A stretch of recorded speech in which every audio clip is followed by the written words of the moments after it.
it was really just a full breakdown, everything that you need to learn, basically the A to Z. From where to start, exactly what to do, how to do it, all the systems and programs. The resources and things that were given throughout the training was just phenomenal.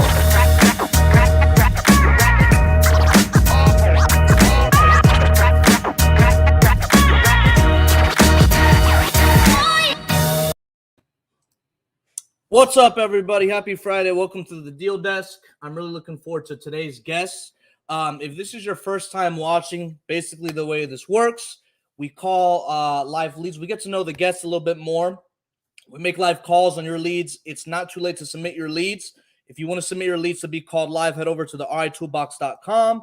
Click the button where it says submit your leads to be called live on the Deal Desk. If we get to it and they don't answer, we move on to the next lead. Okay, you're more than welcome to resubmit them.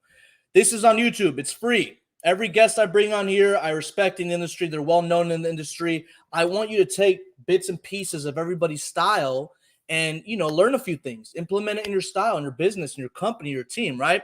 All I ask is you click that like and subscribe button. Enjoy the show. Ask questions. We do see all the questions here. We save the questions till the end. Anyways, for those of you that are virtually wholesaling, have you ever wondered who started this? Who's the pioneer? Who's the godfather of this? We have him here on the show. We're going to get to know him a little bit more. None other than Cris Chico. Cris Chico, how are you doing, sir? I'm doing amazing. Thank you for having me on the show. So I appreciate that. And this will be, I right before the show, you told me, hey, we're going to be calling sellers. Are you okay with that? I'm like, yeah, no problem. That presupposes that I don't know what the hell I'm doing, but hey, we're going to give it a shot. Yeah. So, man, I don't even know where to start. Like, tell us a little bit more about your background before you got into this and how you even started this. Yeah, so I got into real estate back in, I got my real estate license back in 1990. That's how far I go back. And, I'll keep it short and more than happy to expand on any section you want because I'm an old guy, even though I may not look as old, but I'm 50 years old. So I can give you my history and it would take 2 hours. So I went to college, got a degree in accounting, hated it, got my real estate license as an agent.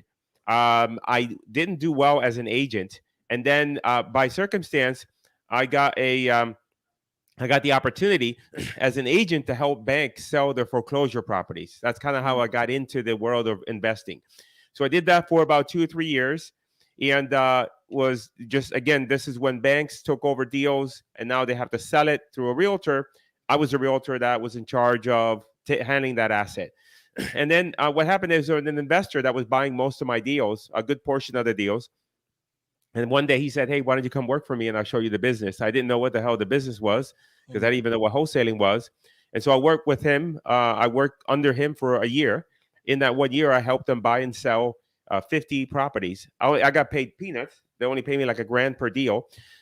But I got to have an education. You got to excuse the coughing because my daughter, I got a cold somehow this week. Oh, no, I don't have the virus. I'm sick too. Yeah. So. The most annoying thing is not the cold, but the fact that you have to tell everybody is, I don't think I have the virus. So I helped them buy 50 properties that year. And then most of the properties we were buying from agents, meaning that, I have a relationship with the agents, get their deals before they came on the MLS, etc. And however, though, as the market got heated up, the inventory was coming from properties that went into foreclosure. But that inventory started to dwindle because as the market heated up at that time, people had equity. So they didn't have to, the bank, they didn't have to let the property go to the bank. They had enough equity that they can sell it. So I decided, I don't like dealing with agents. They're a pain in the ass, even though I was an agent myself. And I don't like kissing ass because you have to kind of kiss ass with them. And I said, hey, maybe I can go out and get like private owners, like people that are just. So I started to kind of figure out like a way to do, like, how do I pull a list of owners? How do I, mail out postcards? And at the time, there wasn't mail houses. There wasn't any of that. So I had to figure everything out on my own. And even like nowadays where you have the postcards where you can inject like the owner's name and information, that wasn't really commonplace back then. So I figured out how to do that. So I left him to go work on my own. And I ended up, through a lot of trial and error, figuring out a way to send out direct mail to property owners. And you know, back then, there wasn't anybody doing it. So like, if just to give you context, and this is around probably 2004, I think. Yeah. Back then, if we sent out 1,000 mailers and we didn't pick up 3 deals, we were like, oh my God, something's wrong. And it got like, the postcards worked so well that we couldn't even handle the incoming volume of the calls. So I was the one that originally figured out, I was the first guy using 24-hour recorded messages. The only reason we did that is because we had so many calls coming in that we couldn't handle them. Like, as soon as the mail hit at 3:30 or 3 o'clock in the afternoon, there was just call after call after call. So the only way you could handle it is by having them come into 24-hour recorded messages. And back then we didn't have a CRM. So I had a guy that would basically, his job was every Monday, Tuesday, Wednesday, we had a notebook that he would just sit by the phone and listen to all the recordings and then write them down. Like, literally just handwrite all the messages, because there was no real estate CRMs back then, right? And then, and what happened with me is that after I left that investor, I was working on it myself, and eventually, you know, through trial and error, I figured it out. And then I went from making like $3,000 a month, or very minimal amount of money per month, to like 6 months later making $110,000 in 1 month, which is the most money I've ever made, period, even the whole course of a year. But very quickly, I figured out that I don't like to talk to any of these people, like these sellers. They're like fucking driving me bananas. Yeah. So I was like, this is before anybody had acquisitions managers. I was like, I like the money, but I don't like any of this work. So I ended up getting a couple of my friends and said, hey, look, I could teach you how to do this. You got to talk to the sellers. I'll run the whole back end operations, the marketing, and everything else.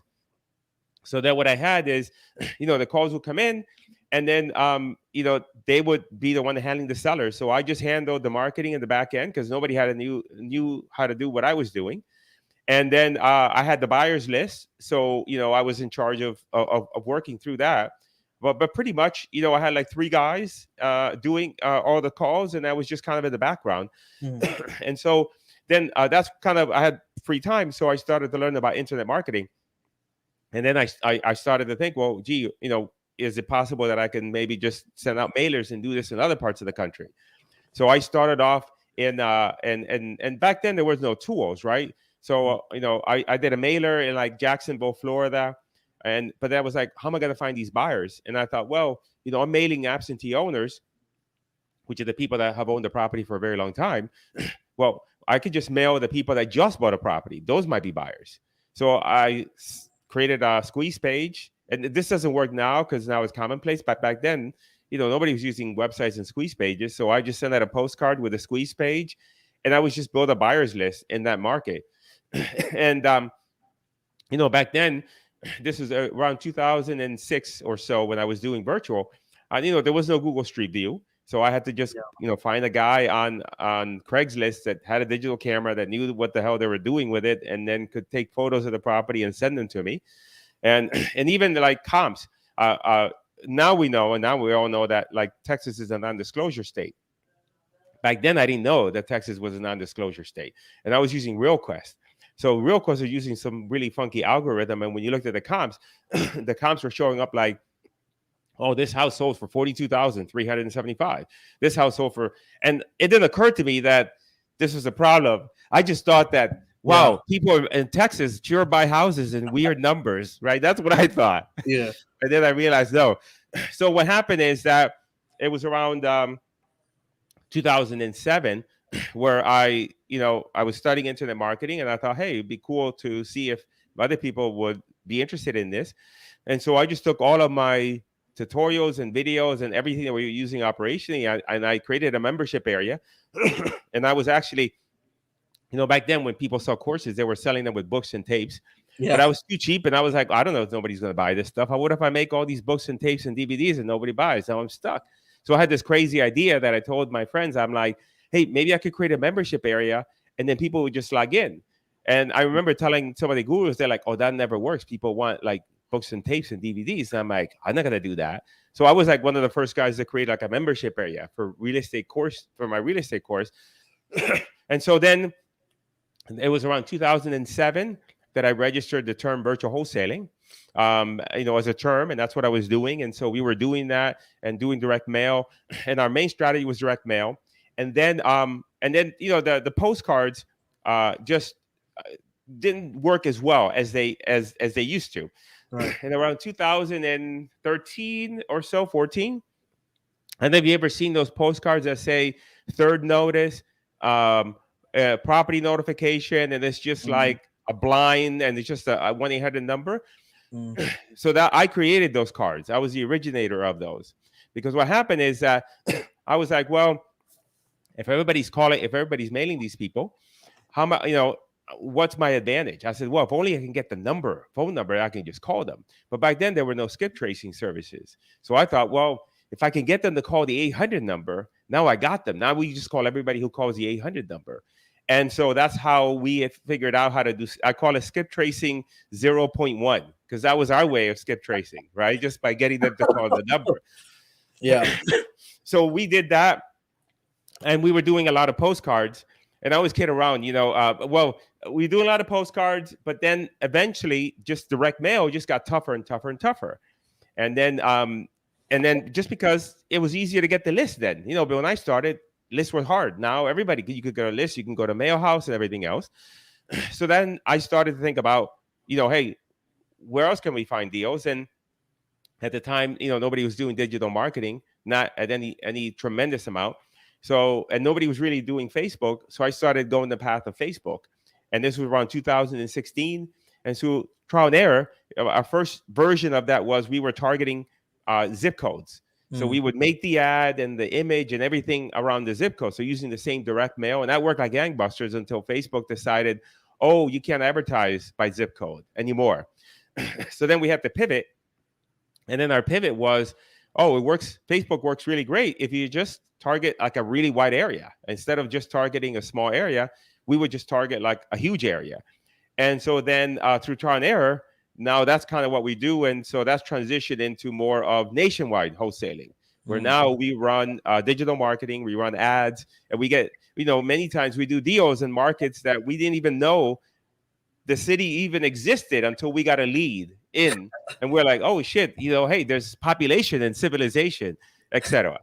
So then now that's kind of like what we're focused on is just using digital marketing in order to generate leads and doing things virtually. So that's my short story. That's crazy. So what's fascinating is with all the resources people have nowadays, they still complain. Some people complain it's too hard. I don't know this person, that person, but they didn't know back in the day that you just had to be as resourceful as you have to do today. What would you recommend to somebody that's looking to get into this with all the resources they have now? If you were to start all over, currently, what would you start out with? Well, I mean, I'm a little bit one-sided because I've always been a fan of inbound marketing, right? Meaning that, and I tried cold calling, and then I was like, this is not for me, right? And so I've always been a fan of inbound marketing. So my filter is, I like a strategy that brings me warm incoming leads. I like a strategy that I can put in place and is leverageable, meaning that it works even when I'm not doing it. And something that requires as little humans as possible, because humans are problematic, right? Especially if you're trying to scale. So for me, that's my filter. So for anybody starting out, broad, big picture, my best advice is, I think most people jump around too much. If you're gonna do something, you need to focus in. So even if you said, hey, Chico, I don't care what you have to say, I'm going to do cold calling because I love cold calling and it's my juice, then do that. But don't do anything else. Be the best you can at that. Be the best at sourcing lists. Be the best at the strips you have to, like everything about that. Because what happens is people jump around. So that's my first word of advice is pick one thing and master it. Because when I first started in the business, I was doing everything. I was doing all kinds of crazy shit. Like I was sending out to foreclosures. I'll get these, like, remember the in the old school, the carnival things, you put a quarter and you got the little like shark. And I would stuff the envelopes with sharks and be like, oh, this is a letter saying, oh, there's sharks in the water, but I'm a good guy. I can help you with your foreclosure. And I was doing all kinds of crazy stuff. And then when I had success, when I said, screw it, I'm just going to focus on direct mail and postcards. I'm going to figure out a way to make this work no matter what. And I made it work. So number one is focus. And then for me right now, I always say that for all the advice, I look at it this way. If you ask me that question, then I'm going to give you my propaganda machine because I'm like a politician. I think that, using online lead generation is a great thing. You should learn that because it's not going to go away. And so Facebook is the easiest platform. And why not do deals everywhere? Because why just be in your local market? So that's like my propaganda. But whatever you decide, focus on one thing and own it. Do it amazingly well, and you're going to have success. That's great advice. Do you offer any? I mean, I know nowadays everybody's a guru, but do you offer any kind of courses or mentorship or boot camps or anything where people can kind of learn more from you about your strategy? Yeah, we sell predominantly. We help people get set up with Facebook ads. So there's predominantly one core thing that we need to help people with. Number one is how to get the ads up and running and being able to do it in a way that it works, right? Because it's very binary. If you do it right, amazing results. You can turn on the campaigns at 8 o'clock in the morning. At the end of the day, you've got leads and you're like, oh my God, this is amazing. You do it wrong, Facebook just takes your money every day and doesn't give you anything back in return. So we help people by our newest version of our program is we actually set everything up for the students beginning to end, and then we just hand it over to them, and then we coach them along for 6 weeks and making sure that they know what they're doing. And then we also teach along in the scope of that, we teach the nationwide model. So we teach them how to find the buyers, how to do the deals, how to analyze properties and all these other areas. And so that's our main training program. It's under the umbrella of we teach nationwide wholesaling. And so that's our training program that we just take somebody from beginning to end. And we help people that have never done a deal before and very quickly, because I think this, many times people get stuck on mindset. I mean, get stuck on things they shouldn't get stuck on. Right. So anyway, our main program is nationwide wholesaling. And then we just basically set up people's ads, show them how to run them, and then just give them everything that they need in order to be able to do deals as effectively as possible. What's the best way to get a hold of you if somebody's interested in that? Yeah, the best way is if you just go Google my name. The best thing is Google can find me. That's when you become, I know when you become famous, I used to have my name is Cris Chico without an H, right? So people would mistype it all the time. So I had this domain registered with the H. And if you went there, then it would say, oops, you got my name wrong, but click on here. But now when you click on and you search for my name on Google, Google will tell you, oh, did you mean Cris Chico? So now I know when I've arrived because Google knows where I live. So if you just go to chrischico.com, you go there, you're going to find links for my trainings, and you can go there and we have a presentation that shows you how the whole system works. And if it's your juice and you're like, hey, this is great, then there's options there for you to join and join the program and let us help you with it. And make sure it's spelled with CRIS, not CHRIS. Yes. Yeah. But just in case, Google will help you with that. And I still own the bad misspelling, though. Awesome, man. So you ready to do a few live calls and then answer some questions? Yes, let's do it. How do right. we do it? Am I calling them from my phone or you're calling? I don't know how this works. You could just call them on, I don't know if you have Google Voice or whatever, just call them off your phone, put on speakers close to the mic as possible. Okay. And let's see what happens. Now, okay, so let me do this here. Now, this again is, and I told you this, funny because when I started, one advice I can give to, I'm going to start with the one you mentioned, which is 197? 195. 195. Mr. Terry right there. Okay. So one of the things that I would tell to people as I put this number in there is that I actually hate making phone calls. And it's interesting because even though I hate making phone calls, I was able to achieve success. And that is because I found out what I was really good at. I was really good at marketing, putting systems and processes in place. So that is a positive for you guys because you don't have to be that good on the phone. And my thing is, I just don't like having long conversations with people, which is not really a good thing to not like to do when you're speaking with sellers because they like to be on the phone for a long time and ask you a bunch of questions. So let's see. So anything that I should say about the lead that we're calling before we call them? Oh, they spoke with somebody. Looks like they're asking 100K. Needs a full renovation, complete rehab needed. Yeah, that's all the information All I right. see here. Let's see. I'm gonna call, and then you let me know if you can hear this. All right. Let's see. This is Terry. Is this Terry? Okay, Terry. I can hear it. Okay. Okay, you can hear it. Yeah.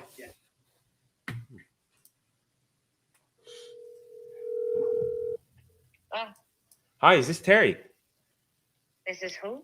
Is this Terry? Who are you looking for? Oh, I was looking for Terry. This is Chris from nationalpropertybuyer.com. Terry Emmanuel. I think you had requested an offer on your property on 311 3rd Street in Beverly, New Jersey. Does that ring a bell? Okay. Yes, that's my property. Yes. Okay, great. I was just calling because you had requested to receive an offer on that property, and I was wondering if you were still interested in selling it, or maybe you had sold already. It's not sold already. Okay. Well, I'd love to be able to get more information about the property to see if it's something that we might be interested in making you an offer. Do you have a few minutes over the phone? Okay. Now, just to confirm, it's 311 3rd Street, Beverly, New Jersey. That's correct. Okay. And it says that, I was just looking at the notes here. It says that you were asking $100,000 for the property. Is that right? That's correct. Okay. And now it says it needs a full renovation. It's not a full renovation. It needs kitchen, bath, flooring, and paint. Kitchen, it's not bath, a full gut rehab. Kitchen, bath, flooring, and paint. Kitchen, bath, flooring, and paint. Okay. Yeah, I was just wondering because it sounded like it was a gut, but it wasn't. No, it's not. Okay. And then, do you live at the property right now, or No, living? it's all of them are vacant. All of them are vacant. Okay. Are you also a real estate investor too, as well? Yes. Oh, I see. Okay. And then, you're asking $100,000 for the property. What how much is the estimate of repairs that you feel that the property needs? I'm not sure. That would totally be up to you because we can be looking at two different things. So you would have to bring your contractor out and do your own estimate. Okay. And then in terms of what do you think that, just because again, I hadn't had time to really look into the property, and I'll do that after the fact, but what you're asking 100, what do you feel that the value of the property is after it's fully repaired? Maybe 130. Oh, 130. Okay. 130. So, and you're asking 100. It sounds like, though, just curious, you said it was a kitchen, the bath, right? Is that what you said? Kitchen, bath, carpet, paint, flooring. Yeah. Okay. We bought some materials already. We've started some of the work already. Oh, you did start some of the work already. Yes, we did. Okay. I haven't been there in a few weeks to tell you exactly what's done, but some of the work has been starting. There are materials already there that we already purchased. Okay. You decided just not to do the rehab any longer? So we have about 5 to 7 properties, and we can't do all 7 at the same time. So as we complete one, we move on to the next one, to the next one. We don't need to sell, but if someone comes along and they want to buy the property as is, they're welcome to do that. Okay, got it. Okay, that makes sense. Well, I appreciate you sharing that. A quick question, because you said that the asking is 100, and you said that you thought that after the property is repaired, it'd be worth 130. Is that what you said? Roundabout, give or take. I don't remember the comps off the top of my head, but I can look and send you a text back for what I find. Okay, you have to do the research because typically, we're buying properties that also needs fixing up and repairs, and so if you're asking 100 and the property is worth 130 fixed up, but I would assume kitchen, bath, and so on, and carpet, that's gonna obviously be a certain amount of money. It doesn't seem like it leaves that much margin for someone to be able to. Hold on 1 minute. Well, Yes. Are you still there?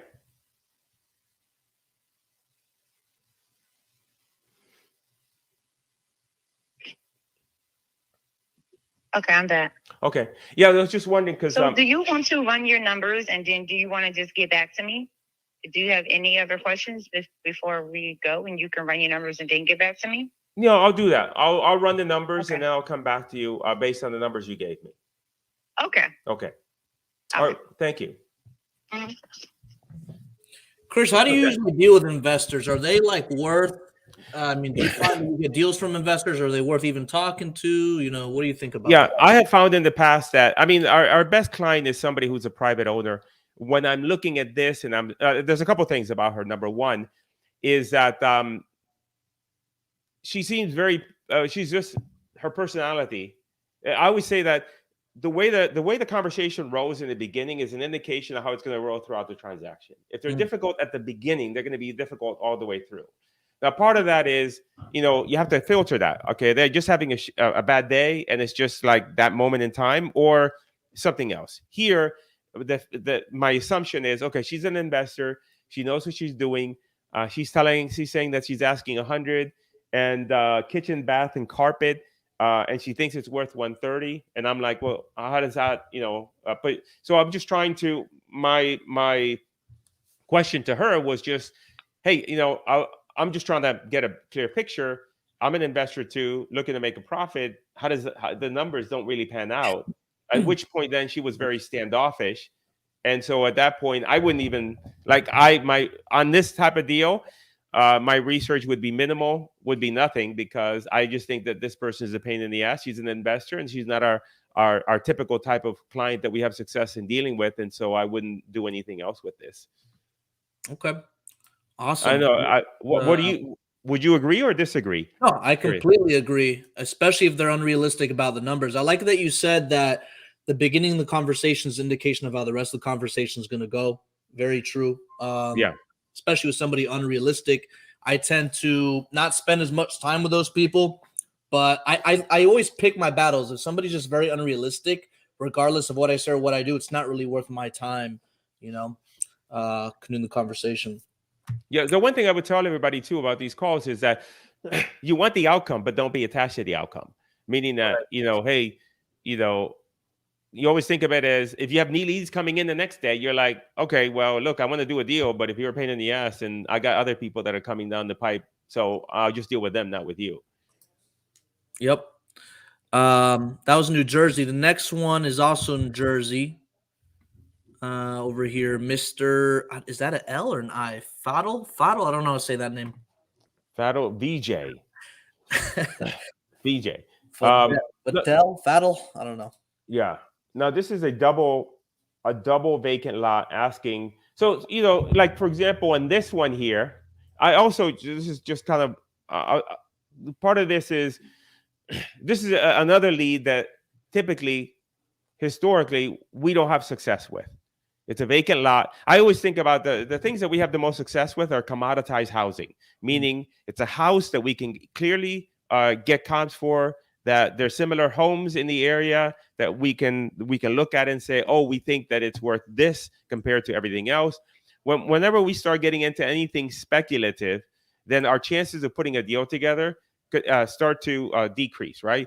Meaning, like, vacant land like this that they're asking 1.650, double vacant lot, like that for me wouldn't be a priority lead. If I get a house that, many times we get like a mixed commercial, like there's an apartment at the top, and then there's like 2 stores at the bottom, and now we get to like a little funky, in this little small town. Then all of a sudden now we start like, why don't we skip that one? There's another one on Proctor Street that says needs some cosmetic updating. He's looking to move out of the area, and then according to what I have here, it looks like it's in, I guess their definition of cosmetic updates. I mean, this is what it looks like. Okay, yeah. So that's a good property, and I looked it up just real quick on Google Street Maps, and it's right in the middle of a very populated area. So that's also a plus, right? So those are the two things that when we're doing deals nationwide, we're looking at a couple of things. Number one, well, here's a couple of things on this deal. Number one, so this is what I do before I call a lead: Google Street Maps and Zillow. Okay, Google Street Maps, I want to know, where's the geographic area? All right, is it a population? And I also want to see Street View.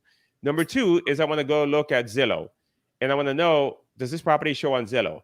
Now, in this one here, 79 Proctor, I do look, we see on Zillow that it is currently under contract for 400. It was listed for 499, and it's currently under contract, but it's listed on the MLS.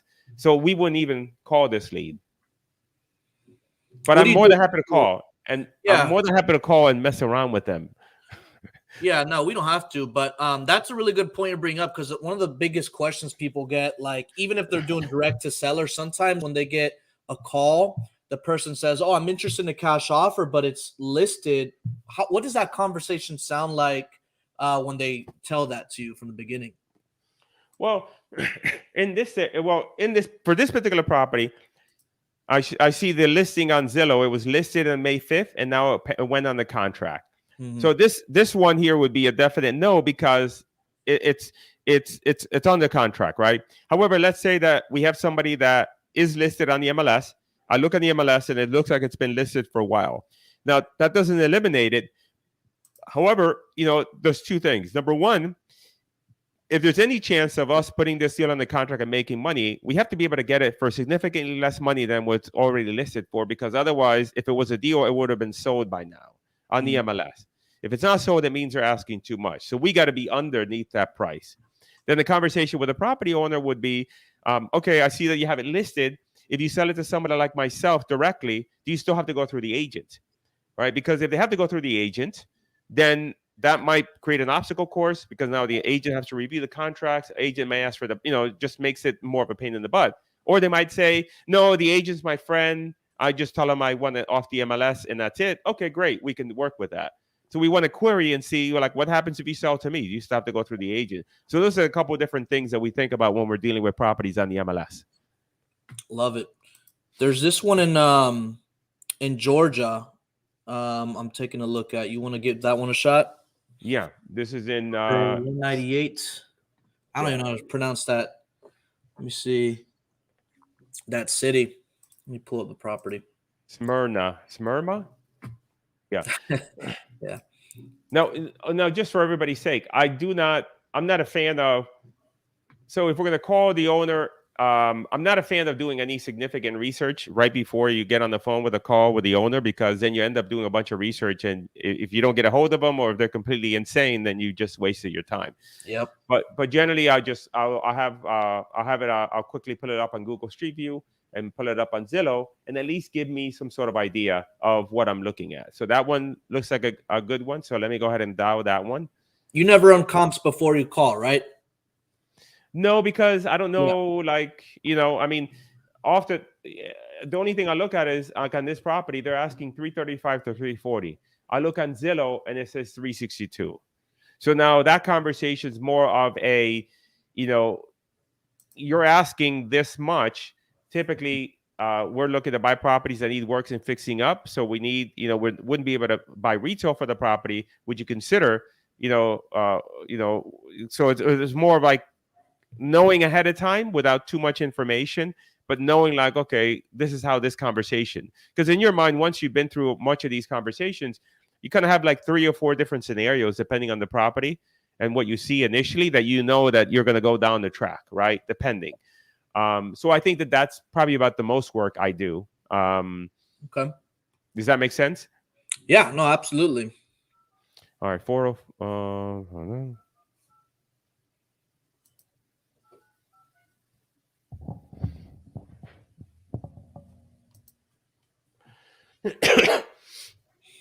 I'm not a big fan of running comps or analyzing too much before the call either, because, like you said, you could run all these comps, could take some time, and then you call them, they may not answer. It's time wasted. Now, I'm going to call twice. Okay. It just went directly to voicemail. Okay. Voicemail, I'm not available. Take your call. So he didn't pick up. I assume you don't want me to we're not going to leave a voice. We don't have to. The next one, Georgia, as well. Do you always call twice for like leads? Yeah. If you call twice, what happens is, if most of us get spam emails, spam calls, right? So they're not going to call you more than once. But if you get called twice and you're like, oh, this must be something different. And so people will pick up on the second one. So if they don't pick up the first time, you're not going to be worse off by calling them right away a second time, because you could argue that you weren't going to reach them anyway if you called them one time and they didn't pick up. If you picked up a second time and they're pissed off at you for calling them twice, you're no better off, because you weren't, you wouldn't have reached them anyway if you just stopped it the first time. But if they question you, you're like, oh no, I hung up the phone accidentally, so I didn't know you had picked up, or just some lame excuse. But I wouldn't even think twice about it. They never ask you about that. Okay. All right. Let's see. Is this the one in Melbourne? Decatur. All right. So the only thing I do is I'm just going to do this for my own sake right before I call them. I just put it on. I pull up the Google Street View, and then I just pull up the Zillow, and I just quickly see that they're asking 250, and I see that the Zen estimate is 288, right? And that just gives me kind of a barometer of what's the scenario, fair condition, and that's it. So let's go ahead and give them a call. It's a 305 number. That's an interesting one, because 305 is Miami. Are you based out of South Florida as well? Yeah, I'm in Fort Lauderdale. Well, I'm in Plantation, which is just I always say Fort Lauderdale because nobody knows where Plantation, Florida is, but it's like 15 minutes away. All right, let's see.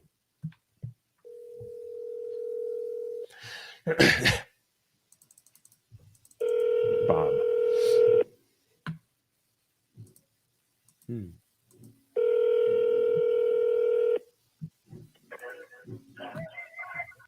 Hello. Hi, is this Bob? Yes, it is. Hey, Bob, this is Chris from nationalpropertybuyer.com. I was calling you back regarding your property that you had requested a cash offer on at 20 on Bright Court in Georgia. Does that ring a bell? Yeah. Yeah. Were you still interested in? I'm not sure if you sold the property as of yet, or still were considering it. Yeah, I still have the property. Okay, you still have the property. Okay, great. Well, I'd love to see if maybe I can get some information about the property and see if it might be something that that we can make you an offer on. Do you have a few minutes over the phone now? I'm driving, but if you can make it quick, I can talk to you. Okay, no problem. No problem. Keep your hands on the wheel. Don't. So I don't want anything bad to happen to you. So just to, it's you said you were asking 250 to 260. Is that accurate?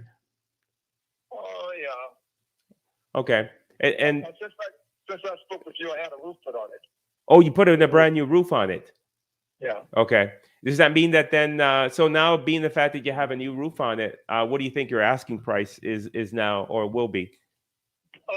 In that ballpark. As Okay. a matter of fact, I got a house. Matter of fact, I'm delivering as we speak some information to the tenant now. Okay. She's been there 6 years, but she had a beauty shop, and she hasn't recouped her business since the COVID. Got it. So she has another job, and I'm taking a 3-day notice for our house now. I usually have to serve to take it by. I hate doing that because she was an excellent tenant in there 6 or 7 years. Yeah. Never been late, but she's 3 months behind. So I have the paperwork to take to the courthouse. I'm going to stop by and get a bite to eat, and that's a place, a pretty nice place too. Yeah, it's unfortunate. It's unfortunate because it sounds like she got stuck in, just situation, circumstances did not that she's stuck in. But at the same time, you got to do what you got to do. So Right. Yeah. She's an excellent tenant. I hate doing that. But Yeah. anyway, Bright Court is up, but it's strange that you said that she's another tenant that's been with me for a long time. But what happened? I want her out. So she did something I didn't like. She got behind with the rent, and she was still working, right. and still got a stimulus, about 8-month stimulus money. And that was not right because there were so many people out there really needed that money. But anyway, I told her she had to get out of there. Got it. So the one that, but the one that we're talking, just to confirm, it's 2574, right? 2574. And now on this one here, so you have it as a rental property. You said it's in fair condition. So with the inside, in terms of the inside of the property, would you say it's in pretty good shape? No major repairs needed? Repeat that a little louder. Yeah, in terms of the condition, you said it was fair condition. What type of repairs? It's a person can move in. As soon as this young lady moves out, I'm going to have it painted and go from there. Got it. Okay. And then get it ready. So now you were considering to sell it. Is that just maybe you're tired of being a landlord and you thought about maybe just getting rid of it? Yeah. Okay. And let me ask you a question. Because here's the thing. So normally what we do is we buy properties that need a lot of work and fixing up. And then what we do is we fix them up and then we sell them to someone who's going to live inside. I know the procedure. I talked to 10 investors a day about property. I own a lot of property. Oh, got it. Okay. I own a lot of property. I know the script. They want to know, does it have granite? Do you own the property? How long it's been vacant? And I know the script. You know what I mean? Okay. So. Well, why don't we decide off? I guess we all kind of ask the same questions because we all need the same information, right? Yeah. No, I hear you. Because typically on that's what I was asking you about the price. Because typically in a house like this, if we were to buy it with that intention, and I know that you're asking to 250 to 260, and I'm not making you this as an offer, but typically, you know, we're buying houses like this in the 165 to 175, and I gathered, yeah. And I'm about to get out now, but this property, I'm pretty firm on the price, really. You are pretty firm on the price, okay? Yeah, I'm pretty firm on the price. As a matter of fact, I have a realtor that I know. She has someone that might be interested. Someone's supposed to be coming down from New York. I think next week to take a look at some property. Got it. She wanted to know if she can show them my property, and I told her yes. Got it. No done deal or anything, but I'm just saying, you know, they're coming down and take a look. Atlanta, a lot of people are moving to Atlanta for property because you can get so much more for your money here. Well, better than. And our property is moving real fast. Well, I've been in it about 45 years, and I'm kind of downsizing. I moved here from Miami 3 years back. Grandkids out of college, out of high school now, so I'm going back to Florida. Okay, I noticed you have a 305 number. I'm from Fort Lauderdale. I just left Fort Lauderdale, A1A. Had a good time up there. I was up there 2 weeks ago. Spent a week and a half up there. Oh, you got out just in time because right now we had a tropical storm coming, so it's all. I know. Yeah, it's all wet.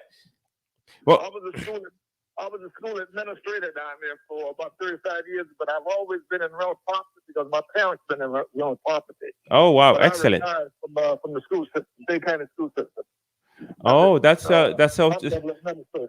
Well, let me ask you. Have property on the side because it is proven to be very good to me. Well, quick question, Bob, because I know that maybe this one may not be kind of the property we're looking for. Do you have? Yeah. You said you have other properties. Do you have one that that is like needs repairs, fixing up? Not really. Not really. Okay. Yeah, I keep my property up, and of course I charge $5 for rent. Got it. $1,500. So you know, but once you invest and keep your property, people don't mind paying you.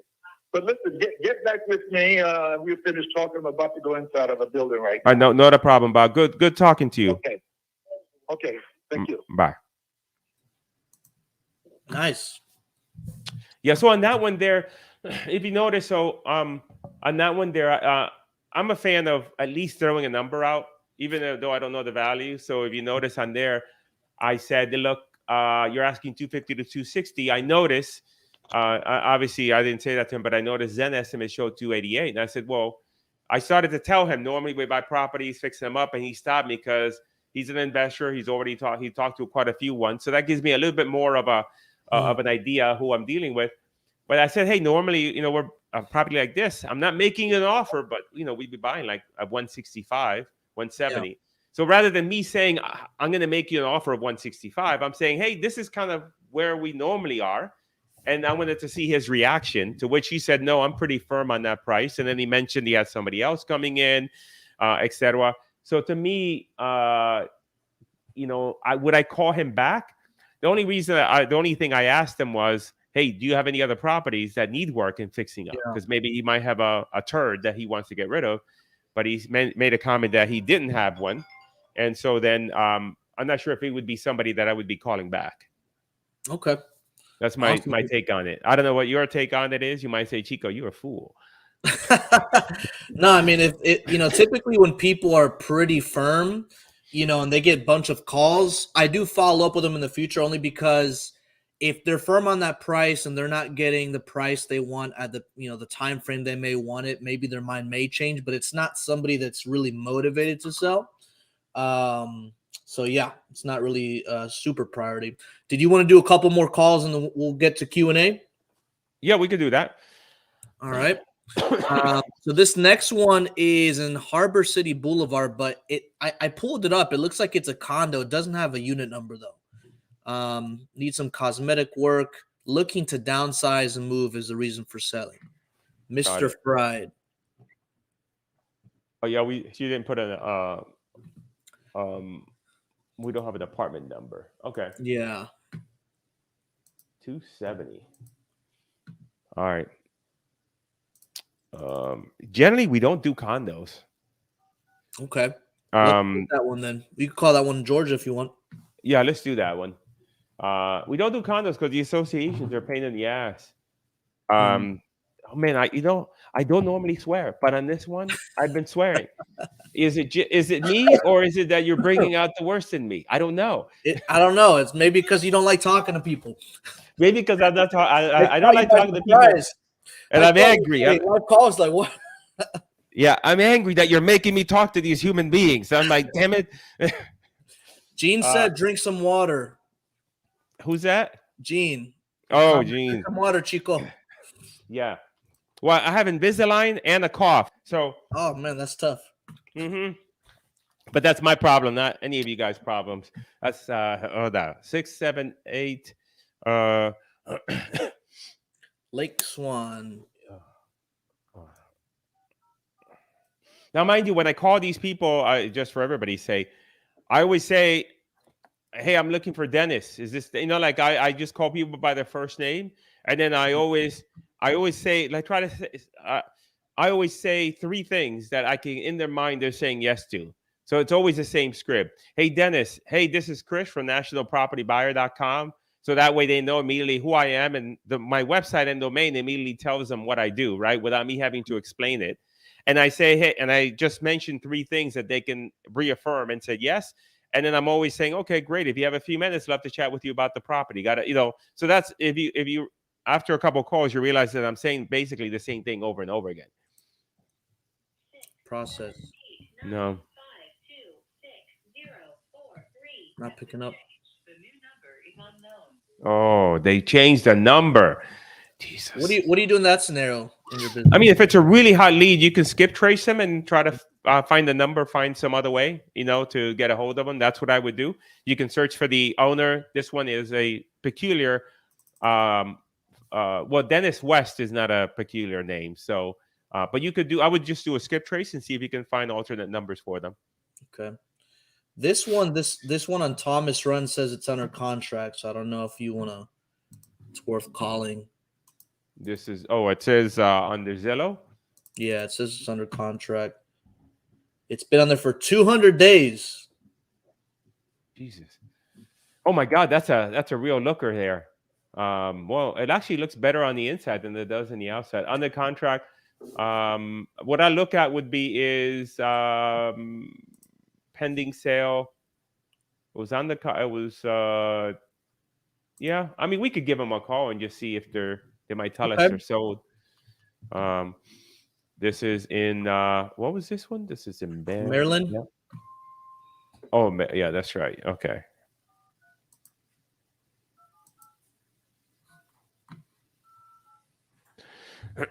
Can you hear the questions? I was gonna say, if you guys have any questions from Chris, drop them in the chat, and we'll get to those in a few minutes.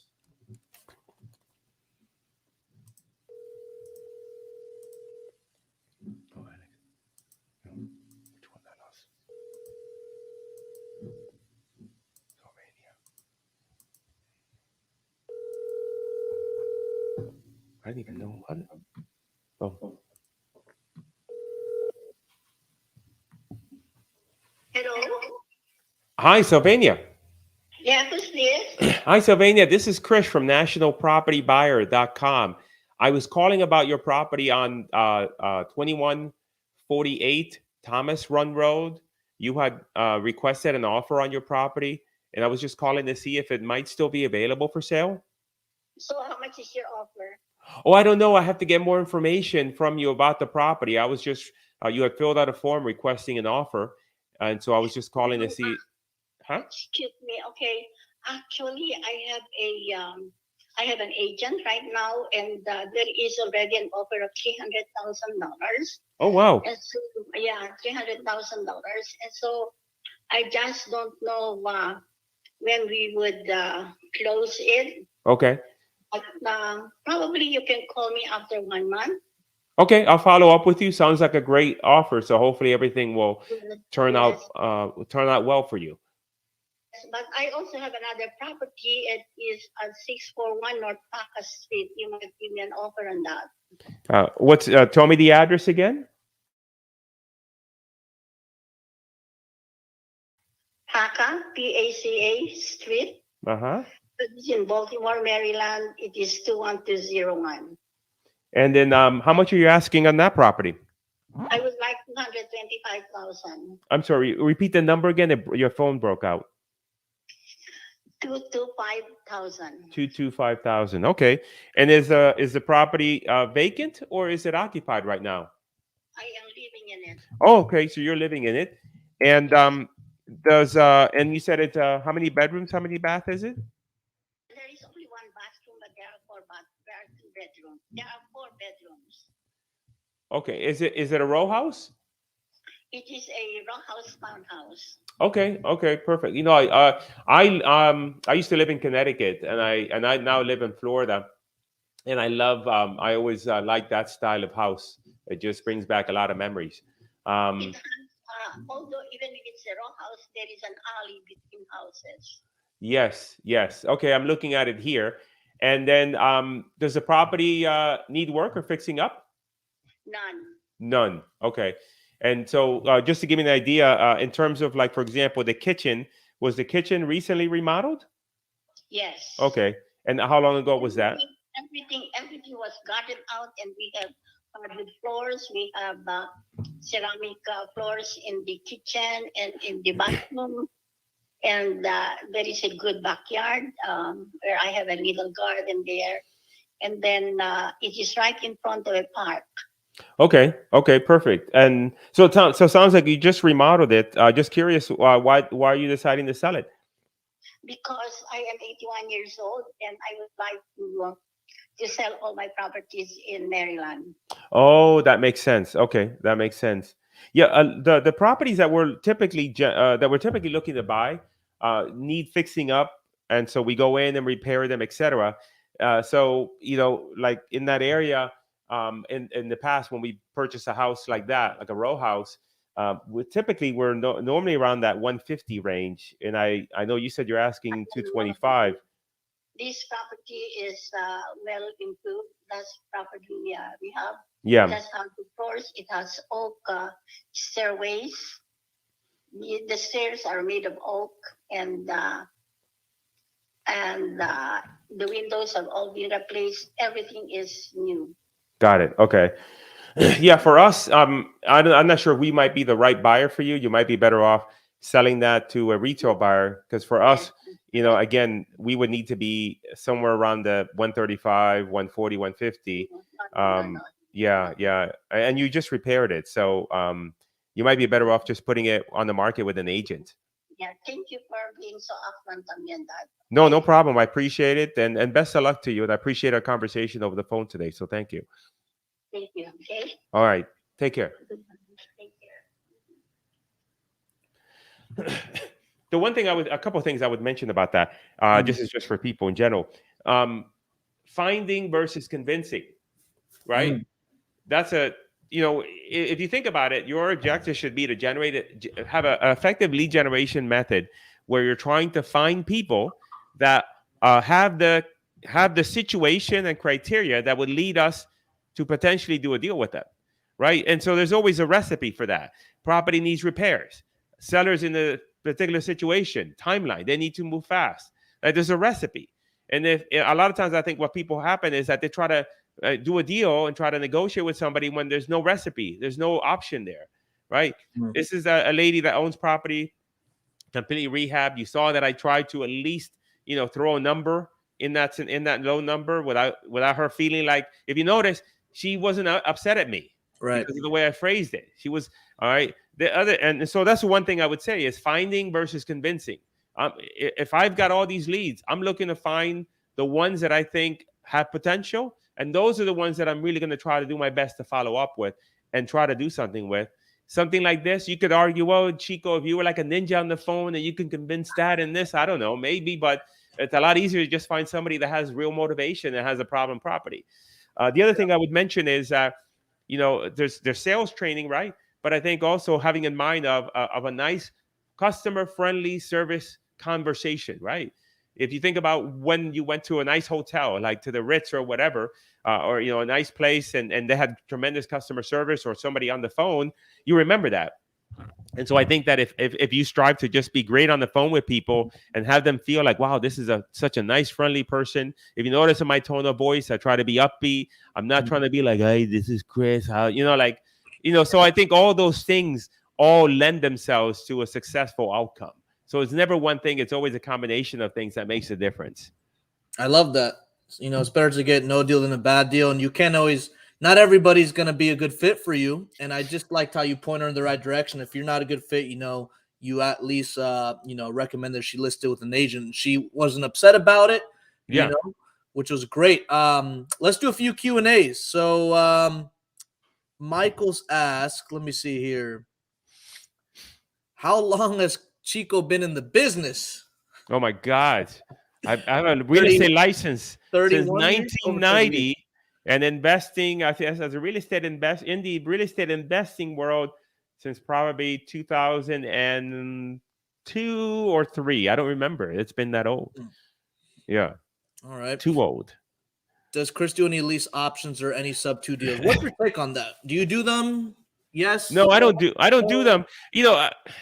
Listen, I don't do them. I have opinions about them. I think, whenever I hear somebody trying to get their first deal, they have no idea what they're doing. And their thing is, I'm going to learn subject to. I'm like, look, you got a problem. You barely know how to run comps. You barely know how to talk to sellers. And now you're going to try to learn subject to and learn that all complicated mess. And to get into all the legal paperwork, good luck on finding a deal. So to me, I think in the business, the easiest model is find cheap houses to buy, okay, and get them under contract. That works everywhere. I'm not saying that, hey, subject to is great. There's guys out there that are doing tremendous with it, but that's a whole nother domain of things that you got to learn and understand and do. And that's also one that I don't think you should go and do through YouTube, because you got the paperwork wrong, you do something wrong, you got a big problem on your hands. So you make sure you get the right help with that. So I don't think, as a beginner, personally, I think you should just focus on figuring out how to find leads, figuring out how to talk to them well, and figuring out how to analyze properties correctly. Those 3 things. If you do all those 3 things really well, you'll make a ton of money. Especially starting out, a lot of people overcomplicate the business. Yeah. More than it should be. 100%. Awesome. Well, I see that's all the questions. Did you have anything you wanted to leave with the audience, or any words of encouragement, or anybody starting out, or advice or tips or anything? Just, I don't know. That's a good question. You put me on the spot. Find one thing. Find one way of figuring out. Just focus on one way of figuring out how to find deals. Get good on the phone with sellers and learn how to analyze properties. With those 3 things, you can make a lot of money in this business. Awesome. Chris, it's been a pleasure. Thank you so much for joining us. It was fun. Until next time, guys. Oh, by the way, in 2 weeks, guys, it's going to be the next episode. I'm going to be back at the Co-Lab. We just had some technical difficulties on today, but I'll be back over there streaming live. In 2 weeks, next week, I'm going vacation with family. And then next week, we're back at it. Chris, thanks so much. Until next time, guys, take care.